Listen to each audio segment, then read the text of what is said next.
Hey, what's up, everybody? Hope you're doing well. Nolan and I are here for another quick segment, hot take, maybe, Nolan. I don't know if you all saw, but Ryan Breslow posted from Bolt, CEO and founder of Bolt, that they have eliminated their HR department. Quote. The quote after that, Nolan, is we have now instead named it People Ops. Okay. And it's a short LinkedIn post. We can put it in the show notes that just basically talks about the reason for eliminating HR and moving to people ops is to focus more on efficiency and focus less on fluff.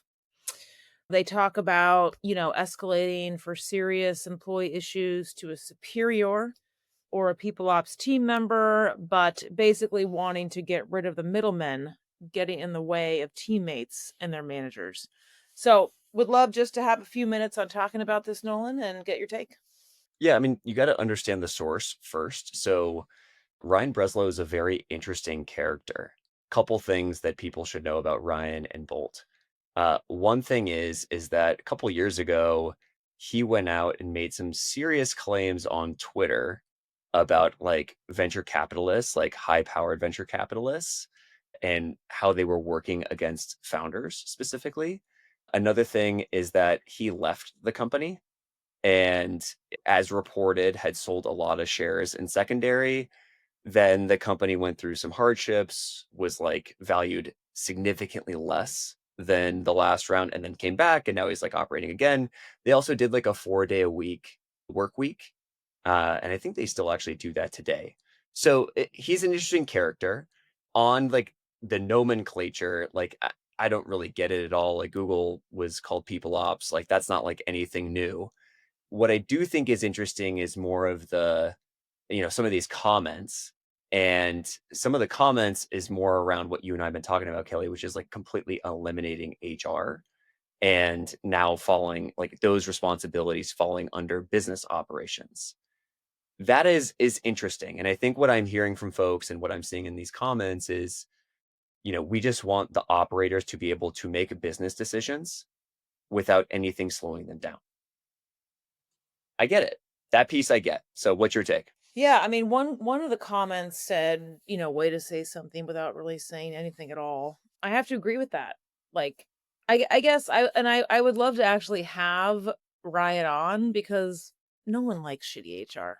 Like, we all don't like it. Even if you're in HR, you're like, I don't like shitty HR. It's the worst. Like, of course we don't want that.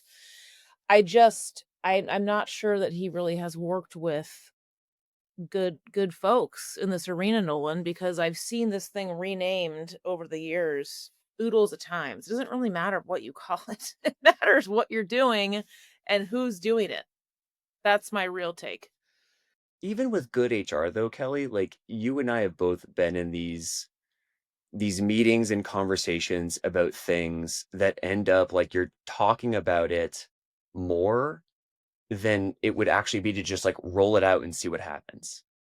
And I think that's like actually a lot of the pushback, which is like, why are we trying to, fluff everything up? Why are we trying to like, make people feel, save it? It's just like, let's just tell them what's going on here. Let's move, let's operate in the business. Like, let's not waste all of this time planning instead of like actually going and operating. That's the sentiment I read into this. I'm not sure if that's actually true, but I think there is some veracity to that, even if you work with really good people. Yeah, but the issue I take, Nolan, is like any leader can do that shit. Any leader can hold things up. And like I've had name the function leader add more fluff and BS to stuff we were trying to roll out than HR did. So I'm not sure why this is, you know, centered on just HR. I mean, any leader can have that. It's a mindset issue. It's not a functional issue. Well, so I think the reason why it's centered on HR is one is because of speed, right? So there's a perception that HR and legal are slowing things down. And the other is headcount, is like all of these companies are getting leaner. And so it's like, you have said this in the past, which I think is exactly right. The work doesn't go away, it just gets transferred to someone else. And that's what I think I'm seeing here is like, well, we used to have an HR team. Now it's people ops who reports up to biz ops. And they're just gonna, like, be a lot leaner, and they're not gonna get involved on most things. They're just gonna make sure people get paid, right? That we have systems in place, that onboarding happens, that there's some sort of consistency. But, like, all of this other stuff that we, ping pong back and forth for hours and take forever to figure out, who cares? Just move, announce it, move on. I look, you said it yourself. Consider the source. There's a lot more context and stuff that isn't in this post of less than 1,000 letters or words. So we're inferring a lot of stuff here. But the questions I would ask is, that's wonderful. Who is people ops? What's the org structure? How many of them are there? What do they do? What's different? Because the work doesn't go away. And if it's going now from HR to people ops, I'd pay to go there and hang out for a couple days and shadow. You know what I mean? Yeah. He does specifically call out, like, we believe there's a better way to do it, and one without middlemen getting in the way of our teammates and their managers. Hey everyone, we'll be right back in a moment after a word from our sponsors.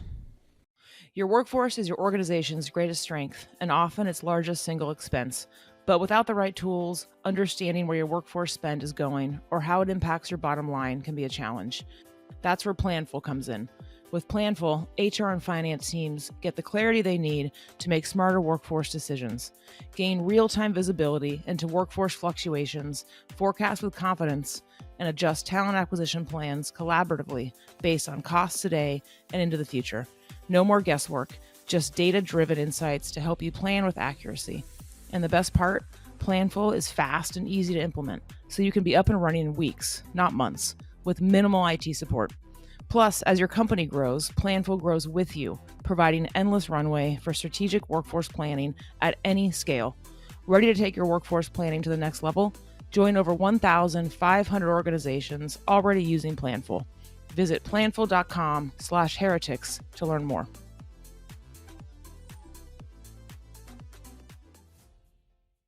I must admit, I used to believe that AI didn't actually exist in recruiting or HR. That is until my friend Heather Doche, who leads talent at Signalfire, told me to check out Metaview. I got into the product and was like, wow, AI actually does exist in recruiting, and this product is sick. Metaview is the world's #1 AI scribe built specifically for recruiting. Their AI records and transcribes hiring conversations, like intakes, interviews, and debriefs, then provides perfectly summarized notes of everything that was discussed. I've seen firsthand how tough it can be to extract consistently high-quality data from candidate conversations. I've been in debriefs where interviewers told us about their feelings instead of what actually happened in the interview. And I've seen VPs and CEOs block hires because they didn't learn anything from skeleton scorecards. Metaview changes everything. With perfect notes from every conversation, your people can focus on creating a human connection with candidates, and they can save time on the busy work of cleaning up notes after every interview. But it's so much more than just a time saver, because perfect notes means perfect data. For every candidate and every pipeline, hiring teams can make confident, informed decisions, and talent leaders can finally take control of the interview process. Metaview covers all your compliance needs, works with all your existing tools, and takes less than 3 minutes to set up. Join talent leaders at organizations like Brex, Deal, HelloFresh, and Quora, and check out Metaview. Head over to metaview.ai/heretics to talk to one of Metaview's product experts. Tell them that me and Kelly sent you. Or you could just go to their website and get started for free. You'll be up, running, and AI-enabled in minutes. You know, it's so funny though, like that sounds great and it's all radical and it's cool and we're throwing that away. Like I want to watch this a year in because I'm not a conservative HR person. Anyone that knows me, I'm like like go, just fucking go. But if you abolish all of it and you're just like we're just going to go and do stuff, I guarantee you something will backfire. Like there does need to be some thought, some consideration, some thinking, some aiming before firing, because if you're just firing all the time and launching shit and we're cool, we have no HR, I think that if that's too much, you're gonna slow down your business, actually. The reverse will happen. True, but you would also agree that even with good HR in the building, building businesses isn't without risk. And so things are going to happen to where, like, you're going to get employee litigation, you're going to have issues pop up. And so I don't know, like, I hear you. I tend to agree. You want someone to cover your blind spots. You want someone that deeply understands the business and rules associated. You want someone that can navigate in the gray area. I tend to agree that with Ryan that there will be fewer of these people. They're not entirely going away than we've seen in the past, and they will be less involved on things that are low risk. That's what I think it's gonna be less about feeling, maybe said more succinctly, less about feelings and much more about, like, are we actually complying with the law? Yeah, I do agree there'll be less, and I do agree that the mindset will need to shift to more, you know, ability to take risk and all these things, which I arguably think that's already been happening, Nolan, for the past 5 years. Like, the most sought out people leaders are ones that are already fucking doing that. So, whatever. I just think that if you completely abolish it and go rogue, you're actually gonna have more of this stuff that will impact your business. And I don't know. I love it. Bolt has eliminated its HR department. Eliminated. That is not what has happened here. So I don't know. I'm calling a little bit of bullshit on the clickbait here, which is great. I mean, got a lot of views, got a lot of comments, so it works. We're talking about it. It's not really true. Yeah, it's not true, and again, I will anchor to the perfect quote from you, which is, "The work doesn't go away," right? And you could ignore it, you can skip over it, and I think a lot of people are doing that now and finding very little negative ramifications. But there is still, like, you manage people, they're complex beings. It's helpful to have a third party. Those things are all true. What form factor does exist in the future to deliver that, I think will be different than what we've seen in the past. Well, and we just had, Brandon on talking about AI. I just talked to a founder yesterday morning, like I told you, that is launching, like, probably hundreds of others, AI coaching in the moment, in the line of work for these people. So I do think things will shift and we might become more of a team of managing agents to help mitigate risk in these people and spend more of our time on the business. I mean, I talk about the business 60% of my day now. It's like the job. Like, I don't even think people ops will exist. Like, it's something different. Like, when founder CEOs find this role, they don't even really wanna label it. Like, it's not really a label. Like, it's just, "Oh, I work with Kelly. I work with Nolan." Like, it's not an HR person. It's something different. So, in that sense, I agree. But I just it's just not true what he's writing. I'd love him for him to come on. I'd love to talk to him. As you would too. All right. Thanks all. Thanks all. HR Heretics is a podcast from Turpentine, the network behind Econ 102, Moment of Zen, and Turpentine VC. Subscribe, 5 stars, share it on Apple, YouTube, Spotify, anywhere you get your podcasts, all the things.